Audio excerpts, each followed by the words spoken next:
Hello, everyone. My name is Jenny Ma. I have been a real estate agent in New York City for the past 17 years. It is with pleasure to host this talk moving forward with my friend, Professor and artist, Sin-Ying Ho. Hi, Jenny Ma. So my name is Sin-Ying Ho. I'm a ceramics artist. I make sculpture and also utilitarian functional pottery. And I also teach in City University of New York. My college is Queens College. So first of all, I want to tell you where we are at right now, and you will see the screen to our left. It's the beautiful view of Manhattan. It's real. Like I said earlier, I'm a real estate agent, and since the pandemic, I'm not able to host real exhibit with artists, which I've been doing in the past couple of years. So I decided to host this talk. I started curating these well-being and real estate talk, and this is our first art and real estate conversation. And so where we're at right now is we are at my property listing called the Manhattan View. We are on the 60th floor in a penthouse unit, and this is at 460 West 42nd Street. It is called Manhattan View for its reason because of the expansive view of the city that you can see from where we are. So I'm grateful that I'm able to use this as my studio to have a conversation with friends and to host different kind of talents, to be here with me. And just so that a little bit more to the left of what Sin-Ying and I can see, we can actually see all the way to the Empire State Building. But right now the camera is panned towards down south to World Trade Tower, which is right now it's clouded. And then you can see the Hudson Yards, this cluster of buildings to the right and along the Hudson River. This is my honor to be in Manhattan View and then looking over Manhattan. It's an incredible view. I cannot stop my passion to see how beautiful of this city. First of all, hello Vancouver. Thanks for tuning in. I know it's early for you in Kansas City, Dartmouth in college in New Hampshire, and San Diego. Hello. Are these all your friends? Our colleagues? Yeah, this is all my friends. That's amazing. Yeah. And I think I have some new friends here that I haven't met, I think. So thank you for joining us. This is very interesting moment because we all being locked down in our own bubble. Today is my first day since last 6 months. Come out to Manhattan. Isn't it incredible? I live in Queens. And then most of some of my students and my friends live in Queens, but my community, it's all around the world. And I do have people from China. I tried to sign in today and then to talk to me and Jeannie, and also looking at a beautiful view out of this penthouse unit. But also we couldn't really get any people to, I have some people from China want to come in, but they may not able to connect it with the Zoom because of the China and US regulation.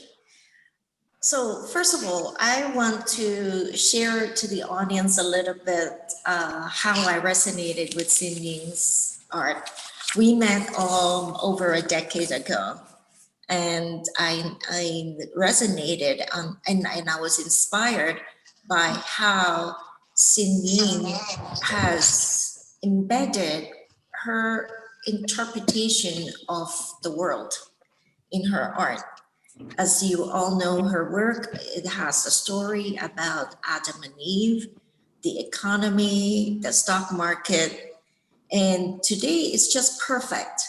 Because as well as you all saw the invitation, the art piece that I chose is called the histogram.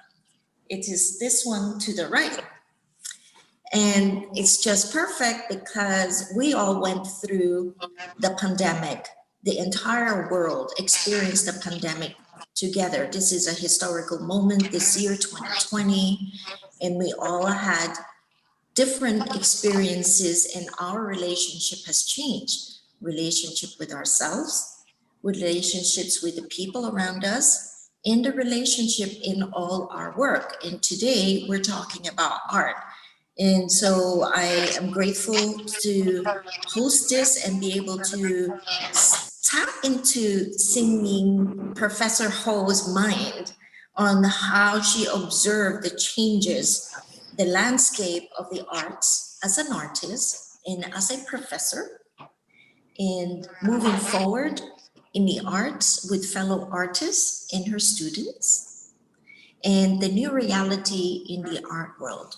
Right, so Sin-Ying, please share us on your interpretation and your experience and in your views on the changes in the landscape of the arts as an artist and as a professor. Yeah, I think the most obvious the way that we needed to adapt is to more or less the things that we have to turn into online. We have like gallery and art center and even the university. We couldn't really host any of the viewer to see the exhibitions. And that's really hurtful and then difficult for artists, particularly that our work is so tactile as well as visually that we need to examine and enjoy the every aspect of it. And this is why I'm really excited to partnership with Jeannie Ma, because we need to find another avenue for us being an artist, and how we're going to make people know more about our work, how we can contact the work, and even though through on screen. But I hope this is only temporary, because we needed to adapt and then develop a hybrid mode for the future. Okay, great. Well said. Thanks for saying that. And this is exactly why I started curating these talks. I started during the lockdown. I wanted to keep in touch with my community, and the people in my life. And so I started curating these series of well-being and real estate. Again, like I said, I sell real estate. And so what is interesting about everyone's experience during the pandemic is our relationship with our own home and how we function from our home. Being an artist and being whatever it is that we do, we all are a different person now.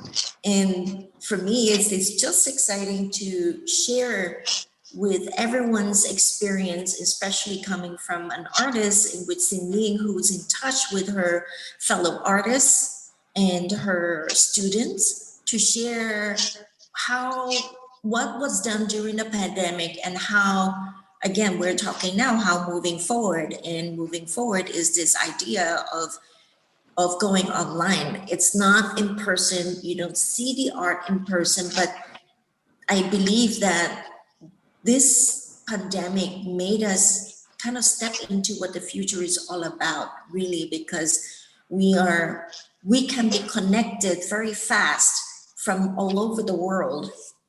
And yet the difference is that what I miss is that social interaction, this human to human connection.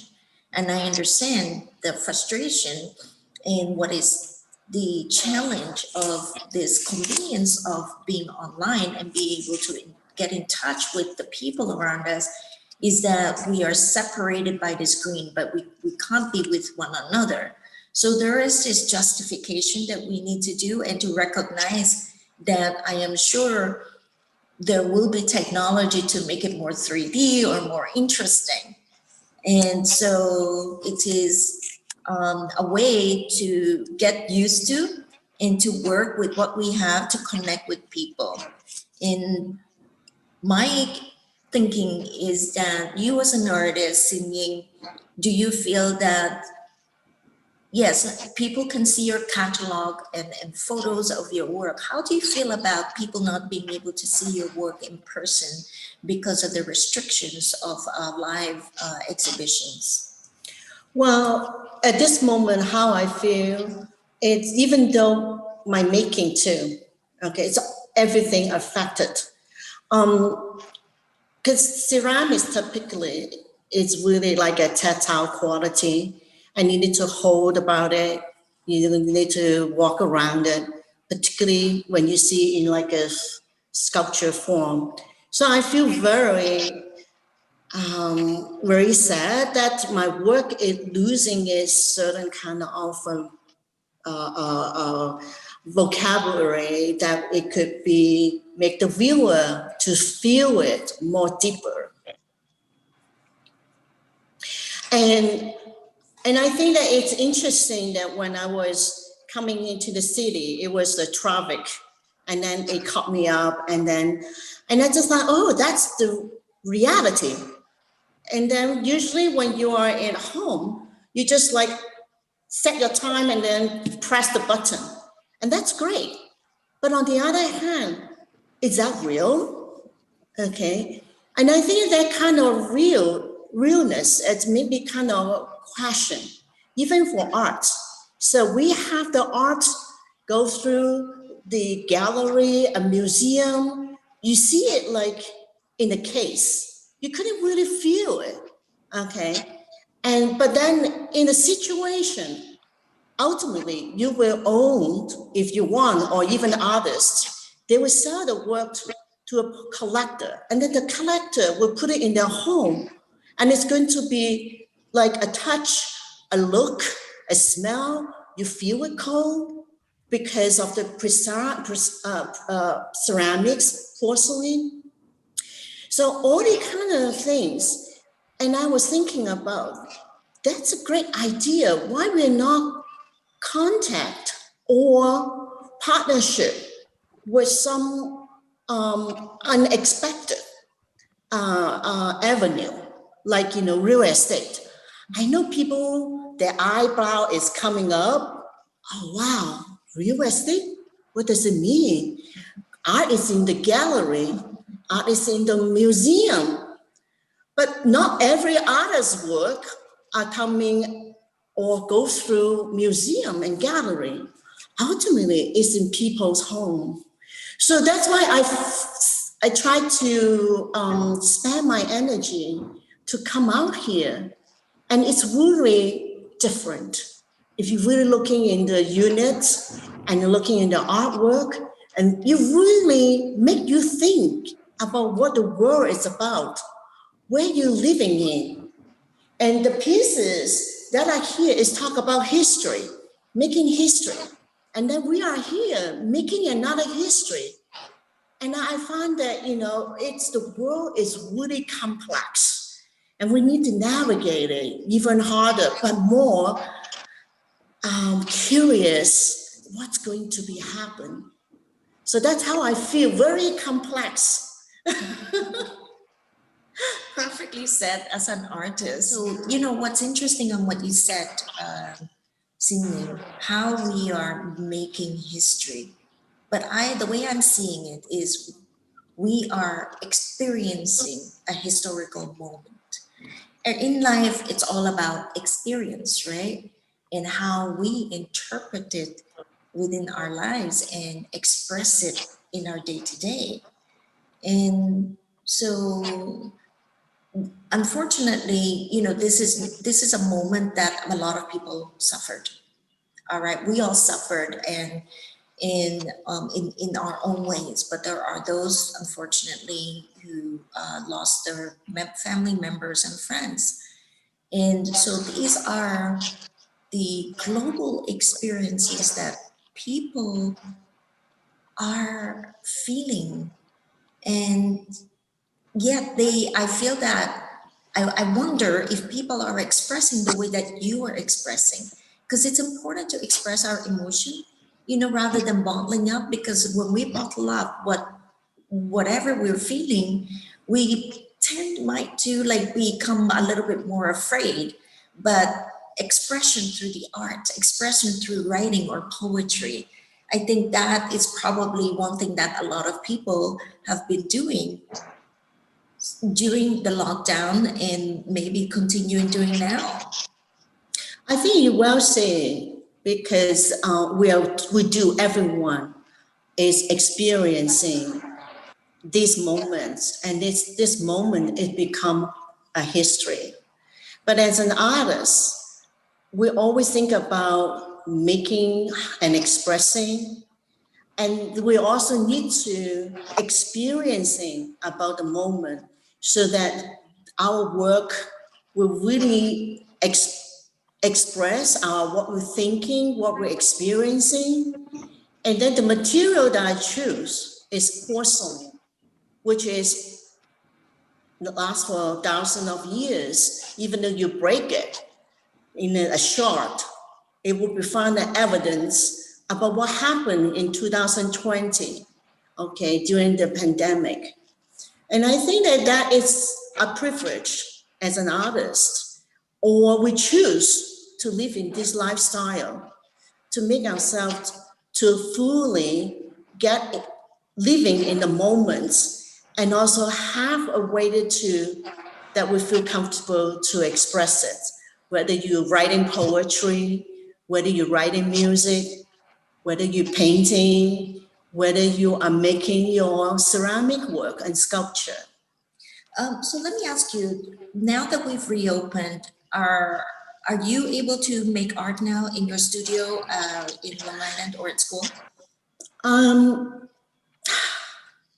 I work in a university. I teach in my university.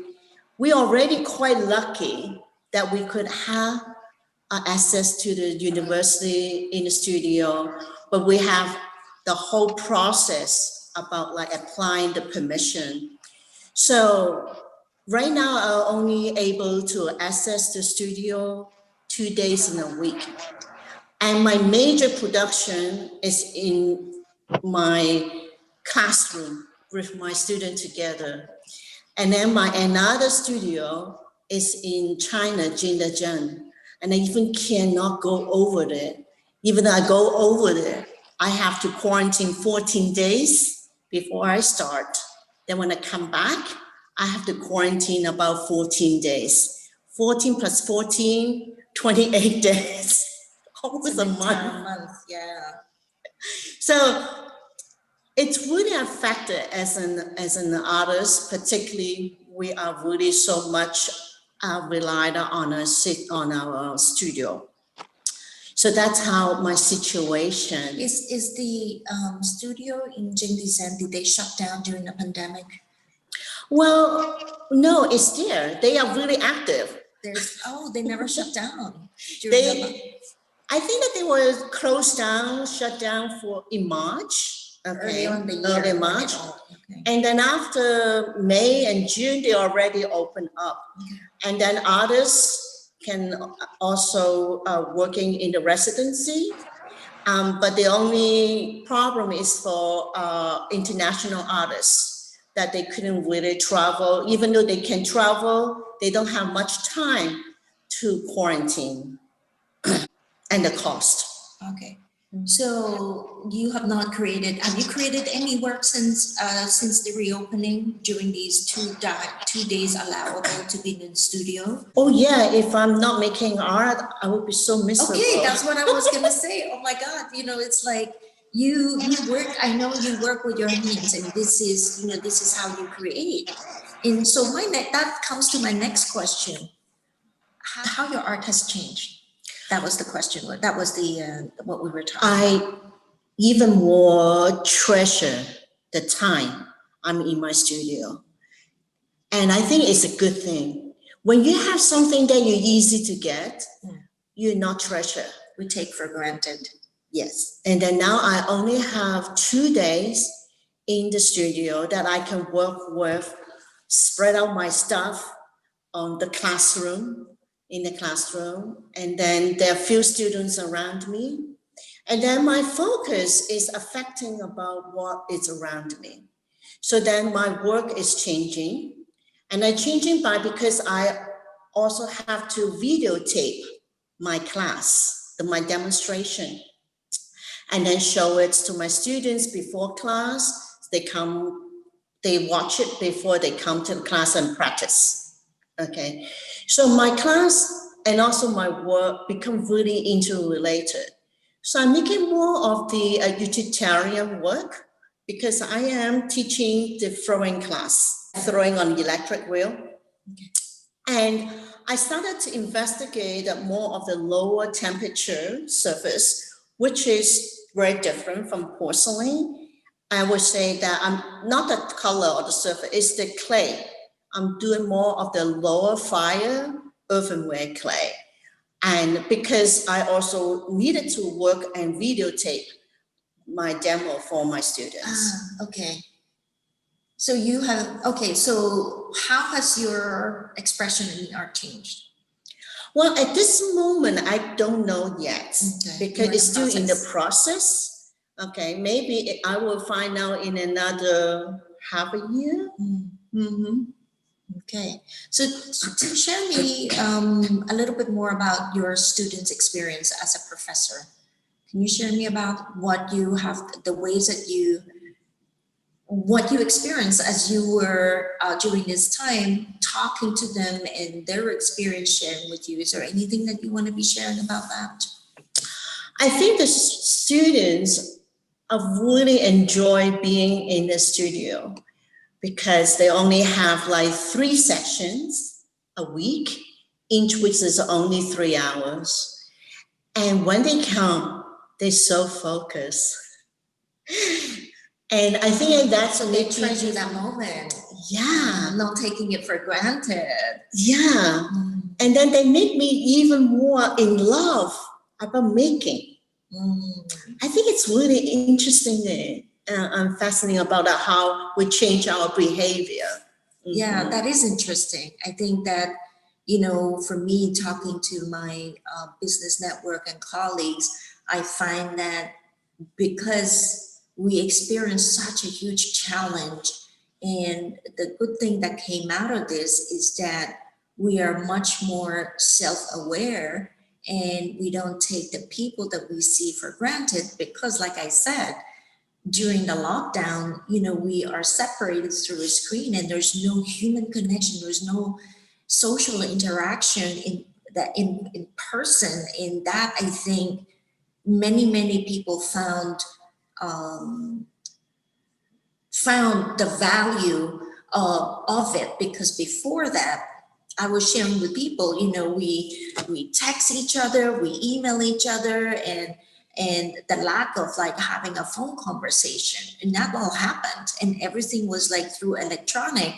And yes, you want to be seeing, you know, people when you need to and be practical about that, but suddenly we cannot do it. So we kind of like have to reflect back on those moments that we take for granted, right? Going to the office every day, going to school every day. And I'm sure your students are like, oh, wow, I so miss being in the class and being inspired by my classmates and professor, you know? Yeah, the one thing is like in the past, that student can learn from each other.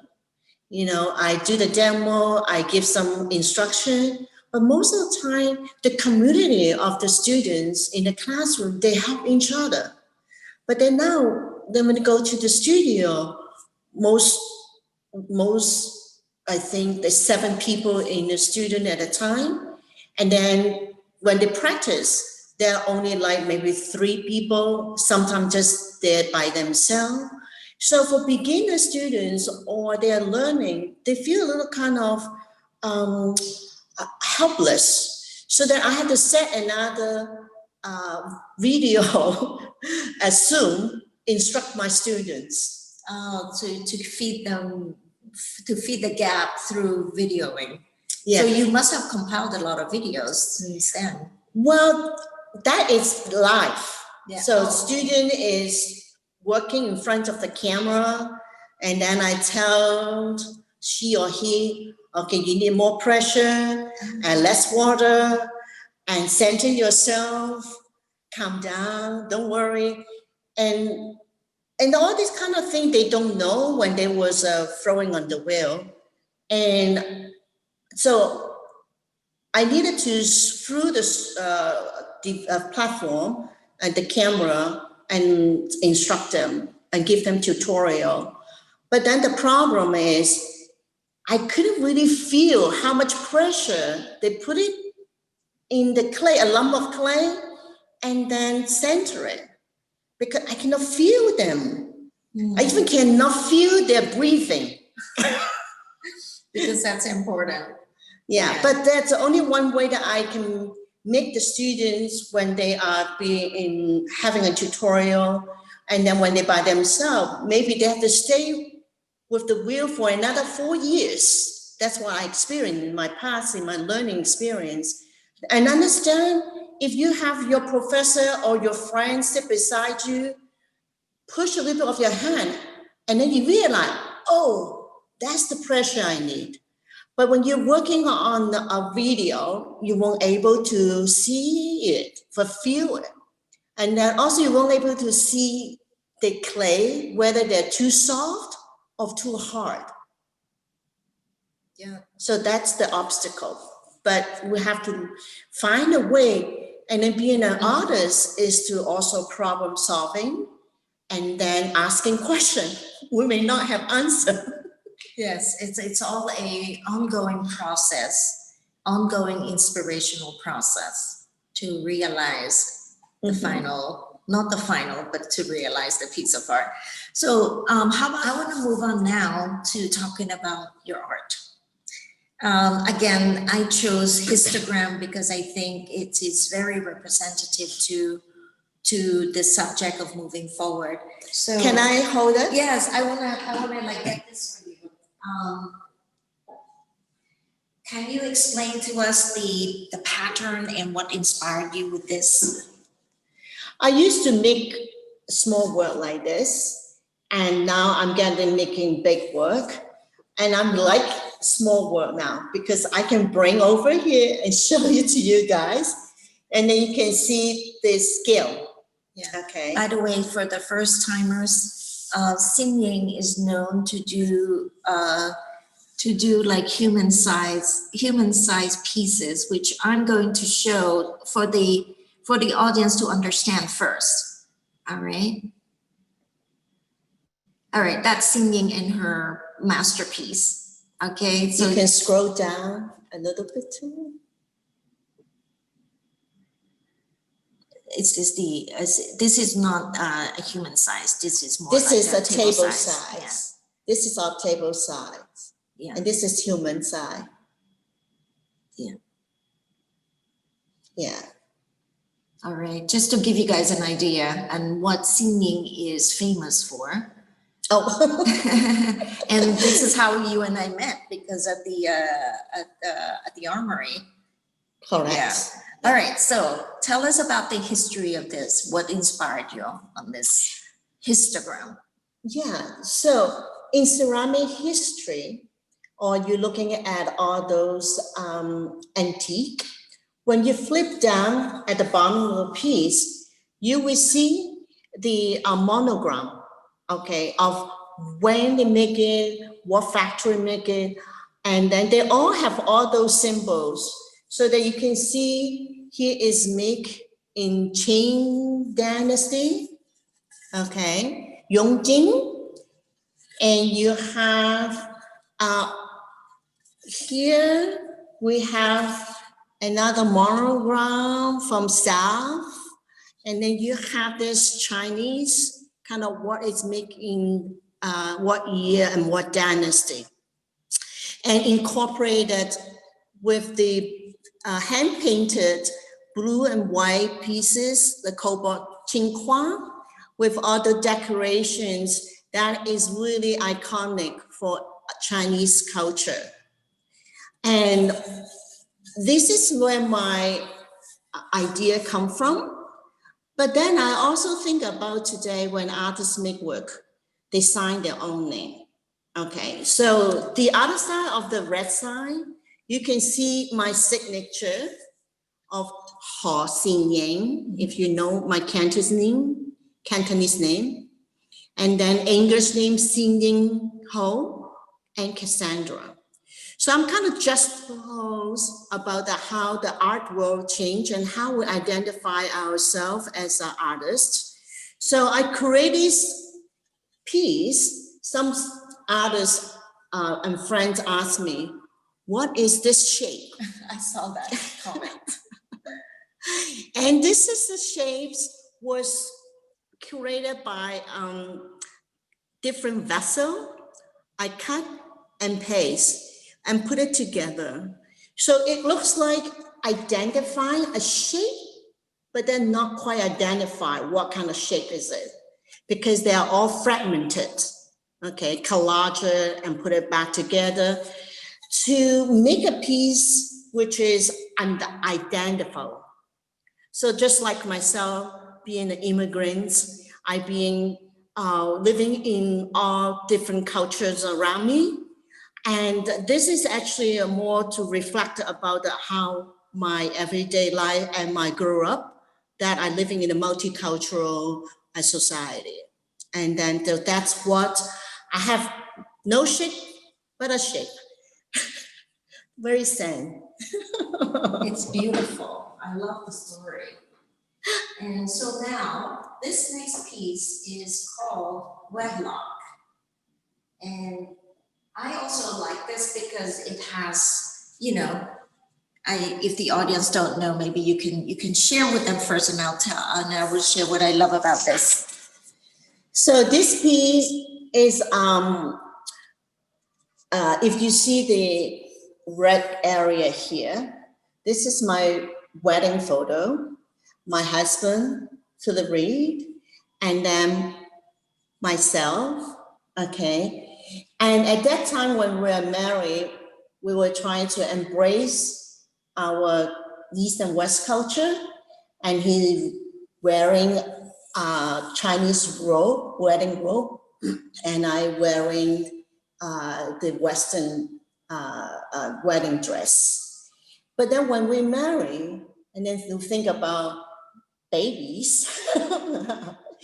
So, but then I also really conflicted whether we should have a baby. If we have a baby, what kind of language my baby should learn? So at that time, my maternity clock is clicking very much. So I've been inspired, and then using language. Okay, you can see the double happiness here. Okay, and then you can also see the baby, okay, on top of the lotus, and it's a rebirth. We call it 年上贵子. So having baby every year, and that's the value in the Chinese culture, okay. And then I also have some other like symbolic kind of symbol and pentagram nights, which represented about fertility. And then I have the star carrying the baby, okay. And I also have, the corn shell. So those are the symbols. What is the symbolic? Fertility. Okay. Yeah, of course. Yeah. So this is the piece that how at that moment that I really think about as a woman, and then as like language and culture, and then how I'm going to deal with the maternity clock kicking. And then the piece called Wedlock, that I cannot leave my husband. That's my that's my commitment. Okay, so this is how the piece is inspired. from. Yeah, Mhm. I love how like all the Chinese symbol, the Chinese character hey is embedded and painted. Were they hand painted, obviously, like, or are they? What is the process The process of making it? of the hay, the calligraphy? Yeah, Did you hand paint it? yeah. All the blue area is a cobalt blue pigment painting, and then hand painted. And then in Chinese, we call it Qinghua. Okay. And then the red area is a decal transfer and using a computer home printer. And then you print out on a decal paper, and then you transfer it on the ceramic piece, and then you fire it to 1948 degrees Fahrenheit, and then it will be stay there. And it's the iron basically. Great. All right. So, Sin-Ying, moving forward, the new reality of the art world. You said earlier that it sounded strange why you are going to be talking about art in real estate and not in a gallery. All right, but the way I see it is because what's great about featuring art in in a property, which I have done, I have curated and hosted many artists in the past couple of years in some beautiful property listings in New York City. Again, for those who just came on, I'm the host, Jenny Ma. I am a real estate agent in New York City for the past 17 years. And what I have started doing is that I have started hosting art in new developments for different kind of arts, and to invite collectors and friends of the artist to see the art live. And what the feedback that I got is that, you know, it's almost like a dream come true for them, for the artist to visualize their art purchased by a collector. And so that because of that collector can envision this art if they are seeing it in a property versus a gallery, in how that, you know, makes an artist feel inspired and happy to really see what they are imagining for their art to be in a beautiful home, but yet they can actually see it being exhibited. So for me, you know, it's deliberate, because I think that it helps for the purchaser to envision the piece of art in their home if they see it in a beautiful home. And so, you know, the fact that we are having this conversation and not in a gallery, again, like I said, yes, this place is unfurnished and it looks like a gallery. Some places that I host are furnished. And I think, you know, this is the way, because again, at the end of the day, art do not stay in a gallery. We need to project that art. You know, as artists, you want a deserving owner to display your art in our beautiful home. And this is the whole intention of bridging this gap. Okay, that as artists, I understand, you know, you focus on having your pieces in a gallery for the world to see. But at the same time, you want a collector to, you know, you want the piece to be purchased. So for me, it's just this bridging this gap the same way, because I mean, I sell real estate, and yes, I have beautiful pictures of my property. You can see this view now on the other screen, you know, and so my whole idea is to connect people closer to their goal, to the objective is to sell the art. And because sometimes when we are doing something, we kind of forget the objective. What's in the middle? You know, what's your objective of doing this? It's not just forever to have your pieces in a gallery, right? Yeah. Yeah, I think it's interesting that when I was sending email yesterday and invite my friends and my students, my artist friends, I have a very interesting questions from people. They were saying, interesting partnership. And then something is like, really? State? Question mark. Now you have the answer, right? As an artist, don't you think that sometimes you forget the end goal because you're an artist and you know, I understand it's challenging to get into gallery and the museum. You want, you want that name, of course, as an artist. But at the same time, let's not forget, you need to eat too, right? I'm talking like a salesperson, but it is ultimately the reality. Right? And that's the thing that I find that sometimes when we're in university, okay, we in the environment or the bubble that we talk about theory, we're talking what art is, but ultimately the art needs to connect it with people. And then how we're going to connect it with people, we have, as an artist, then we need to investigate it. Well, in school, you only have 4 years, and then learning your materials and learning the thinking and then what to create your work.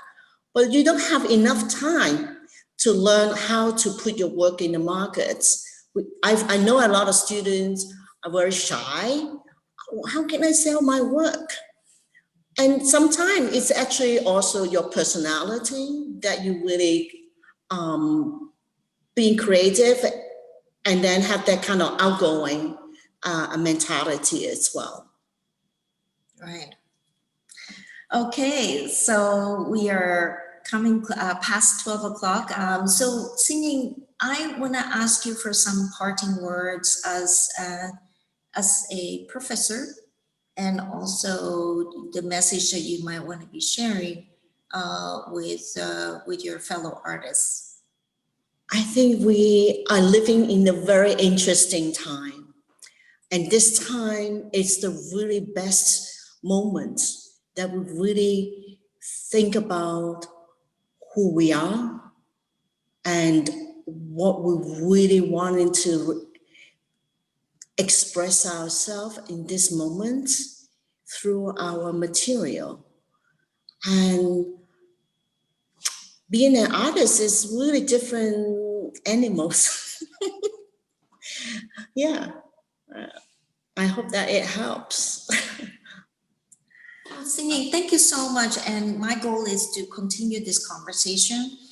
And I just want to add that when you said earlier, you did not ask your clients to come on. And it's interesting that you said that. It's actually, I didn't think about that as well. I thought, you know, maybe this could be, you know, just like when you were saying that you were recording, you know, videos with your students to show them the technique. And I think that what a lot of people are doing in the different kind of industry is they started collecting a lot of video footage content so that they can share to the world.